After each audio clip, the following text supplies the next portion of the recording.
और दोस्तों, मेरा नाम अनुज है। टारगेट एग्जाम विधि चैनल पर आप सभी लोगों का स्वागत है। दोस्तों, आज के वीडियो में हम लोग जीके और साइंस के 20 क्वेश्चन डिस्कस करेंगे। ये बहुत ही महत्वपूर्ण प्रश्न है, ध्यान से देखिएगा। आइए शुरू करते हैं। पहला प्रश्न है, शीत निद्रा की परिभाषा क्या है। पहले तो मैं बता दूं, शीत निद्रा को अंग्रेजी में हाइबरनेशन कहते हैं।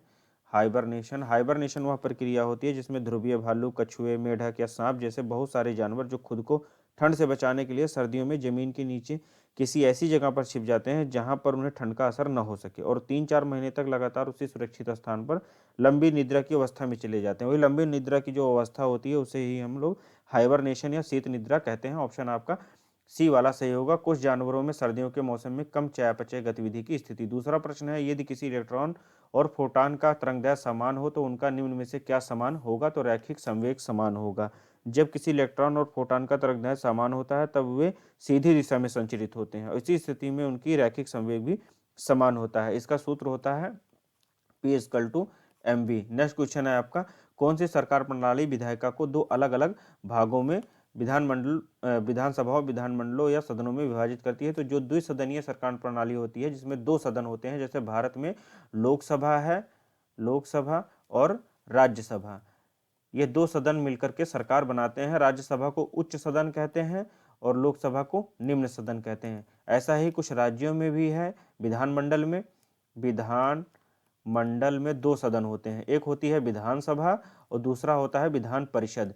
और विधान परिषद जो होता है वो उच्च सदन होता है, विधानसभा जो होती है वह निम्न सदन होती है। इसी व्यवस्था को द्विसदनीय व्यवस्था कहते हैं। नेक्स्ट क्वेश्चन पर आते हैं।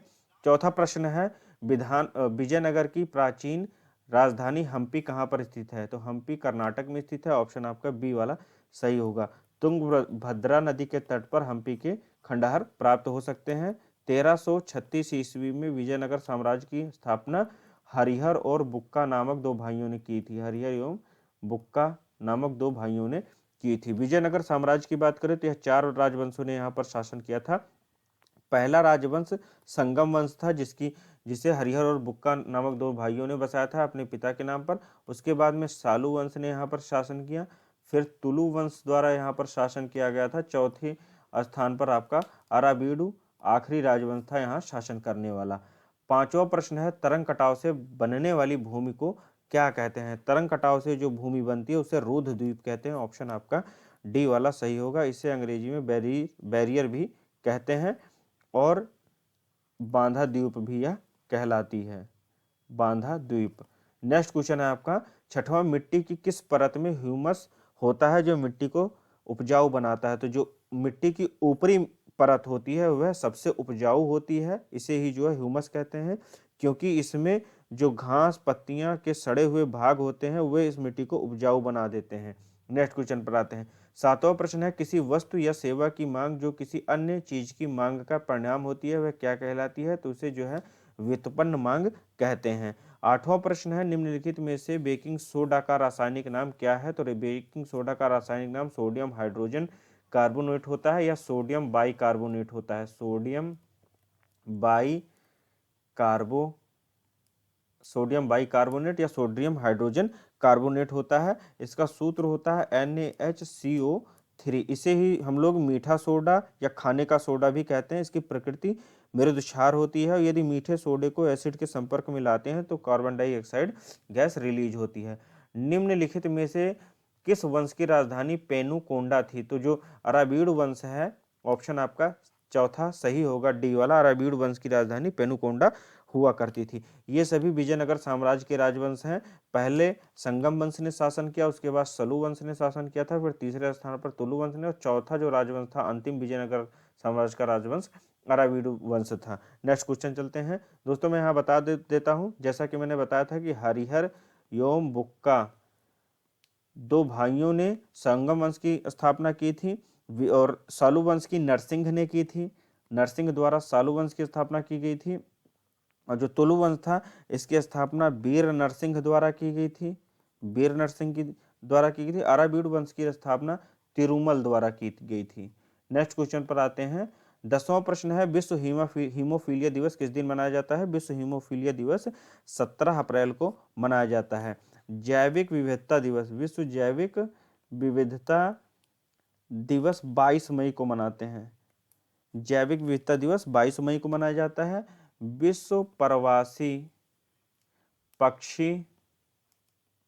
प्रवासी पक्षी दिवस 8 मई को मनाते हैं। और 14 जून को विश्व रक्तदान दिवस मनाते हैं। नेक्स्ट क्वेश्चन देखते हैं 11वां प्रश्न, निम्नलिखित में से कौन सी प्रक्रिया वर्षा होने के लिए जिम्मेदार होती है? तो वाष्पीकरण और संघनन दोनों जो प्रक्रियाएं हैं वह वर्षा के लिए मुख्य घटक का रूप निभाती हैं। 12वां प्रश्न है, बारिश और हिमपात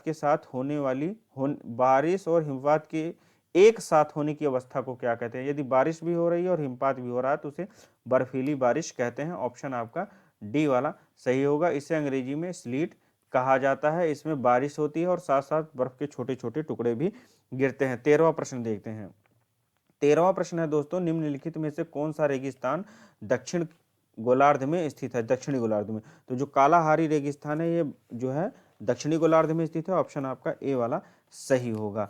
यह दक्षिण अफ्रीका में पड़ता है। दक्षिणी अफ्रीका जो महाद्वीप है वहां पड़ता है। ग्रेट बेसिन आपका यूएसए में उपस्थित है। आगे देख लेते हैं ऑप्शन। सहारा रेगिस्तान आपका दोस्तों नॉर्थ अमेरिका में है। नॉर्थ अमेरिका में। थार आपका उत्तर पश्चिम भारत और पाकिस्तान के हिस्से में पड़ता है। नेक्स्ट क्वेश्चन पर आते हैं। 14 नंबर का प्रश्न है, बिटकॉइन किस तकनीकी पर आधारित व्यवस्था है? तो यह ब्लॉकचेन पर आधारित है। 15वां प्रश्न है, भारत में ऋण नियंत्रण किसके द्वारा किया जाता है? भारत में ऋण नियंत्रण आरबीआई द्वारा किया जाता है। 16वां प्रश्न है, किसके अनुसार बैंकों को अपनी जमा राशि का एक अंश आरबीआई के पास रखना होता है? तो ऑप्शन आपका बी वाला सही होगा। कैश रिजर्व रेशियो, इसे हिंदी में हम लोग नगद आरक्षित अनुपात कहते हैं। इसकी परिभाषा होगी किसी वाणिज्यिक बैंक में कुल जमा राशि का वह भाग जो आरबीआई के पास अनिवार्य रूप से जमा करना पड़ता है, उसे ही हम लोग कैश रिजर्व रेशियो कहते हैं। एसएलआर जो होता है उसका फुल फॉर्म होगा स्टैट्यूटरी लिक्विडिटी रेशियो, वैधानिक तरलता अनुपात। यह मौद्रिक नीति का वह टूल होता है जिसके जरिए आरबीआई बैंकों के पास उपलब्ध तरलता का आकलन करती है। बैंक रेट होता है जिस सामान्य ब्याज दर पर आरबीआई द्वारा वाणिज्यिक बैंक को पैसा उधार दिया जाता है। और जो रेपो रेट होता है वह अल्पकालिक आवश्यकताओं की पूर्ति के लिए जिस ब्याज दर पर कमर्शियल बैंक आरबीआई से नकदी ऋण प्राप्त करते हैं उसे रेपो रेट कहते हैं। 17वां प्रश्न है, कर्तिनिया घाट वन्यजीव अभ्यारण्य किस राज्य में स्थित है? तो यह उत्तर प्रदेश में स्थित है। यह दुधवा टाइगर रिजर्व का पार्ट है। ऑप्शन आपका ए वाला सही होगा। नेक्स्ट क्वेश्चन देखते हैं। एक बात और मैं बता दूं आपको, यह बहराइच जिले में स्थित है। 400 किलोमीटर स्क्वायर में इसकी एरिया है। 18वां प्रश्न है, बर्तनों तथा कपड़ों पर बादामी धब्बे में किसकी अत्यधिक मात्रा होती है? तो इसमें मैग्नीज की अत्यधिक मात्रा होती है। ऑप्शन आपका सी वाला सही होगा। पानी में मैग्नीज की मात्रा अधिक होती है तो वह पानी में जो ऑक्सीजन होता है उसके साथ अपक्रिया करके ऑक्सीकृत हो जाता है, जिससे बर्तनों और कपड़ों पर एक परत जम जाती है। उसी को हम लोग बादामी धब्बे कहते हैं। एक अपचयन अभिक्रिया होती है। नेक्स्ट क्वेश्चन पर आते हैं 19वें, निम्नलिखित में से कौन सा मेघालय पठार का भाग नहीं है? तो जो खासी है, गारो है, जयंतियां हैं, ये सभी जो है मेघालय में स्थित पहाड़ियां हैं, उसी का भाग है पठार, मेघालय पठार का भाग है। जबकि पलामू आपका झारखंड में पड़ता है। ऑप्शन आपका डी वाला सही होगा, पलामू। नेक्स्ट क्वेश्चन है 20वां 1964 में पंडित जवाहरलाल नेहरू की मृत्यु के बाद भारत के कार्यवाहक प्रधानमंत्री कौन बने थे? तो ऑप्शन आपका इसमें डी वाला सही होगा, गुलजारी लाल नंदा। गुलजारी लाल नंदा 2 बार कार्यवाहक प्रधानमंत्री बने, 2 बार कार्यवाहक मंत्री बने थे। एक बार तो जब पंडित जवाहरलाल नेहरू का देहांत हो गया था तो ये 27 मई 1964 से 9 जून 1964 तक कार्यवाहक प्रधानमंत्री के रूप में इन्होंने कार्य किया था। उसके बाद जब पंडित लाल बहादुर शास्त्री जी का देहांत हो गया था तो फिर से इन्हें 11 जनवरी 1966 से 24 जनवरी 1966 तक प्रधानमंत्री बनना पड़ा था। तो ये 2 कार्यकाल में कार्यवाहक प्रधानमंत्री के रूप में जो है पद ग्रहण कर चुके हैं। तो दोस्तों ये थे 20 प्रश्न आज के वीडियो के। मुझे आशा है कि आपके लिए मददगार साबित होंगे। मिलते हैं अगले वीडियो में, तब तक के लिए नमस्कार।